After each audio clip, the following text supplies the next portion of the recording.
Ko'pchilik o'rganuvchilarimizda arab tilidagi matnlarni maxrojlari bilan o'qish jarayonida nafas sarfiga bog'liq o'rinlarda muammolar yuzaga keladi. Assalomu alaykum.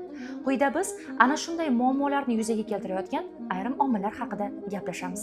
Birinchisi, o'quvchilar matnni o'qish jarayonida ko'pincha harflarning maxrojigina ahamiyatli deb o'ylaydilar va nafasning sarfiga ahamiyat bermaydilar.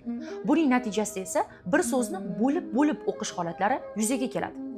Yechim: biz arab tilidagi bitta matnni belgilab olamiz va burnimizdan chuqur nafas olamiz. Nafasimiz yetgunicha ushbu matnni o'qiymiz.